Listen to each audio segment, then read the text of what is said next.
بسم اللہ الرحمن الرحیم۔ حدیث نبوی اور دور حاضر کے فتنے، سبق نمبر 50، حدیث نمبر 45۔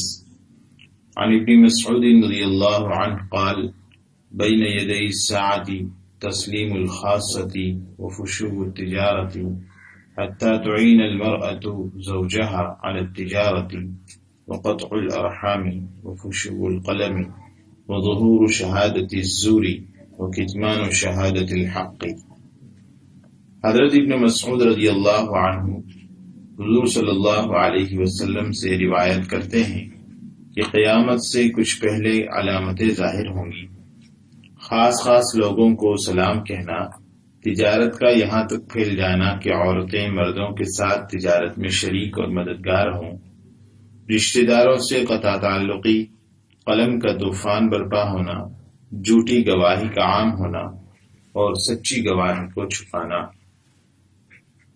اس حدیث میں اللہ کے نبی صلی اللہ علیہ وسلم نے قیامت کی چند علامتیں بیان کی ہیں۔ نمبر 1، خاص لوگوں کو سلام کرنا، یعنی لوگ صرف جان پہچان کے لوگوں کو یا کچھ بڑے عہدے اور منصب والوں کو سلام کریں گے، عام لوگوں کو اور انجانے لوگوں کو سلام نہ کریں گے۔ اور ایک حدیث میں ہے کہ قیامت کی نشانیوں میں سے یہ ہے کہ پہچان اور تعارف کی بنا پر سلام ہوگا۔ اس کی تخریج گزشتہ حدیث کی شرح میں گزر چکی ہے، اور اس حدیث کی شرح میں اس سلسلے کا قصہ بھی امام احمد اور بخاری اور حاکم رحمہ اللہ نے ذکر کیا ہے کہ ایک صاحب نے حضرت عبداللہ ابن مسعود رضی اللہ عنہ کے ساتھ نماز پڑھی اور دوسرے لوگ بھی وہاں موجود تھے۔ انہوں نے نماز کے بعد جلدی کی اور آپ رضی اللہ عنہ کے پاس آئے اور آپ کو مخاطب کر کے کہا، علیکم السلام یا ابا عبد الرحمن۔ تو حضرت عبداللہ ابن مسعود رضی اللہ عنہ نے فرمایا، صدق اللہ و صدق رسولہ، کہ اللہ اور رسول نے سچ کہا۔ یہ کہہ کر اپنے کام سے اندر چلے گئے۔ لوگوں نے آپس میں کہا کہ سلام کے جواب میں صدق اللہ و رسولہ کہنے کا کیا مطلب؟ پوچھنا چاہیے۔ جب آپ باہر آئے تو لوگوں نے پوچھا کہ آپ نے اس آدمی کے سلام پر صدق اللہ و رسولہ کیوں کہا؟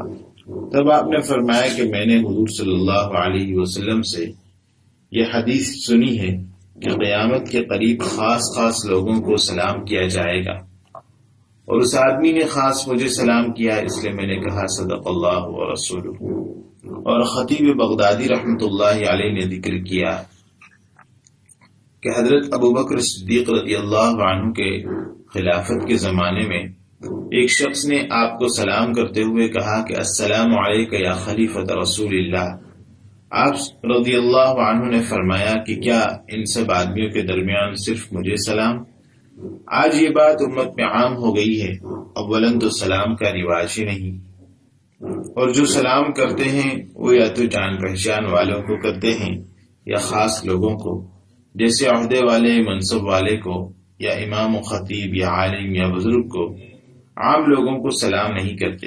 یہ قیامت کی نشانی ہے۔ نمبر 2، قیامت کی ایک نشانی یہ ہے کہ تجارت پھیل جائے گی، یہاں تک کہ عورت اپنے شوہر کے ساتھ تجارت میں شریک ہوگی۔ گزشتہ حدیث میں بھی یہ مضمون آیا ہے، مگر اس کی شرح کے لیے اس حدیث کا حوالہ دیا گیا تھا۔ مطلب یہ ہے کہ دنیاوی کاروبار کو خوب ترقی ہوگی، اور ایک آدمی کا کاروبار کئی ملکوں تک پھیلا ہوا ہوگا، حتیٰ کہ پردہ نشین عورتوں کو بھی مرد اپنے ساتھ تجارت میں شریک کر لے گا، اور ان کو اس کے لیے اپنے پردے اور حجاب اور طبیعت اور مزاج کی قربانی دینی پڑے گی۔ آج کیا یہ صورتحال صاف طور پر نظر نہیں آ رہی ہے؟ کیا عورتیں بے پردہ اور بے حیا ہو کر ہر منڈی اور بازار اور ہر دفتر اور دکان اور ہر کارخانے اور فیکٹری میں تجارت اور کاروبار اور روزی حاصل کرنے اور مال طلب کرنے کے لیے ماری نہیں پھر رہی ہیں؟ غیر مسلم اور نصارہ اور یہود اور ہنود اور مجوس کو ایک طرف رکھیے، اس سے پہلے یہ سوچئے کہ مسلم گھرانوں کی لڑکیوں اور عورتوں کی صورتحال کیا اس سے کچھ مختلف ہے؟ یہ دراصل دنیا کا لالچ اور حرص ہے جو عورتوں کو تجارت کی منڈیوں میں لا رہا ہے اور ان کی فطرت اور طبیعت سے بغاوت پر ان کو مجبور کر رہا ہے۔ اور یہ بیماری دنیا پرست عیسائیوں اور یہودیوں کی دیکھا دیکھی اور ان کے غلط پروپیگنڈے سے ان میں پیدا ہوا ہے، اور عورتوں سے زیادہ مردوں میں پیدا ہوا ہے، اور وہ اپنی عورتوں میں یہ بیماری پیدا کرنے کی فکر کر رہے ہیں۔ اللہ کے نبی صلی اللہ علیہ وسلم نے 1400 سال پہلے اس صورتحال کو بیان کر دیا ہے جو آج ہو بہو دکھائی دے رہی ہے۔ نمبر 4، فشو القلم، یعنی قیامت سے پہلے قلم کی بڑی اشاعت ہوگی۔ ہمارے مصنف رحمۃ اللہ علیہ نے اس کا محاوری ترجمہ بہت اچھا کیا ہے، یعنی قلم کا طوفان برپا ہوگا۔ علامہ ابن عبد البر رحمۃ اللہ علیہ نے اس کا مطلب یہ بیان کیا ہے کہ کتابوں اور کتاب لکھنے والوں کی بھرمار اور کثرت ہوگی، یعنی مؤلفین اور مصنفین کی کثرت ہوگی اور وہ کتابیں لکھیں گے، اس طرح کتابوں کی بھرمار ہوگی۔ چنانچہ آج کے دور پر یہ بات پوری طرح صادق آتی ہے، ہر کس و ناکس عالم اور جاہل مصنف و مؤلف بنا ہوا ہے۔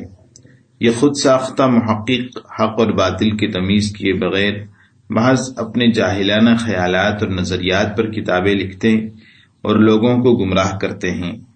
کوئی جاہل تفسیر لکھ رہا ہے، کوئی حدیث پر تحقیق کا مدعی ہے، کوئی فقہ و فتاوی پر رائے دے رہا ہے، کوئی ریسرچ کے نام پر ائمہ اسلاف اور مقتدیان امت کے خلاف زبان کھولتا ہے، اور خوبصورت ٹائٹل اور اچھی کتابت اور عمدہ طباعت کے ساتھ ان کتابوں کو پھیلا کر ایک طوفان بدتمیزی برپا کیا جا رہا ہے، اور اس کا نتیجہ یہ ہوتا ہے کہ جاہل لوگ اپنے آپ کو علماء سے مستغنی سمجھنے لگتے ہیں اور ان جاہلانہ کتابوں پر اعتماد کر کے بد دین اور بدعقیدہ ہو جاتے ہیں۔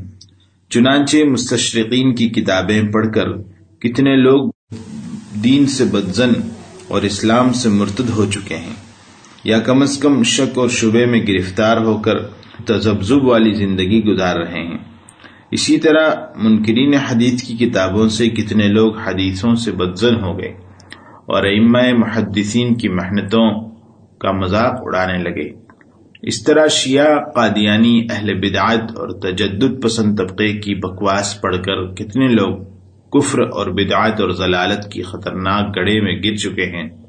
یہ سب دراصل وہی فشو القلم یعنی قلم کا طوفان ہے جس نے لوگوں کو اپنی لپیٹ میں لے لیا ہے۔ اللہم احفظنا۔ اسی قلم کے فتنے اور طوفان کا اللہ کے نبی صلی اللہ علیہ وسلم نے ذکر کیا ہے۔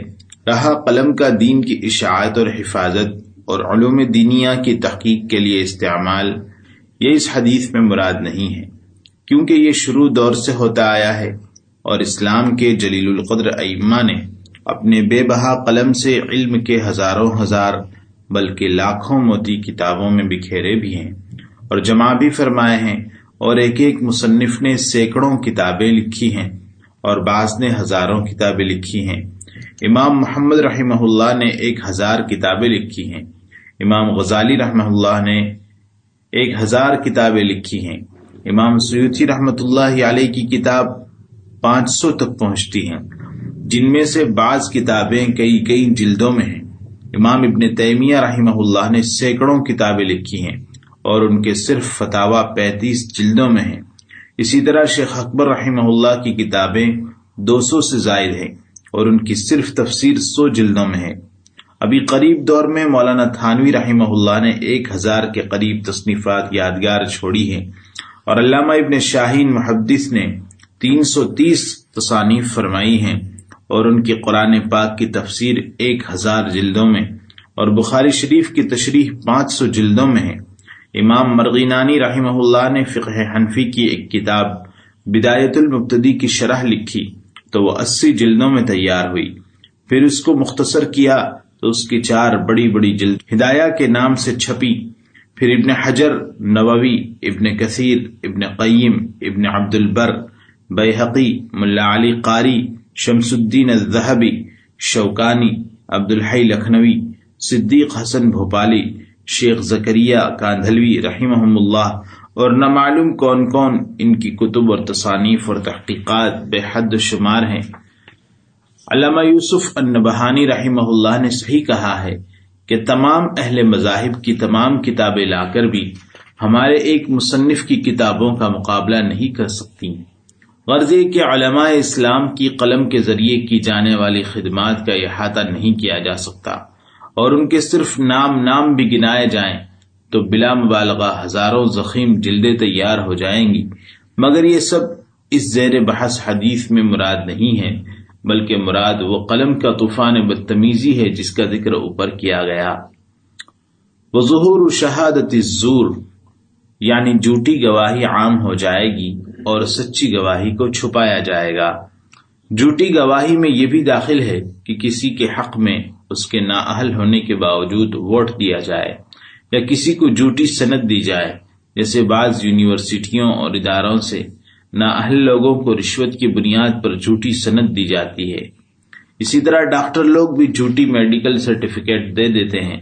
آج یہ سارے دھندے کھلے عام ہو رہے ہیں، اور سچی گواہی کو چھپانا یہ ہے کہ معلوم ہونے کے باوجود اور ضرورت ہونے کے باوجود کسی کے حق میں گواہی نہ دی جائے۔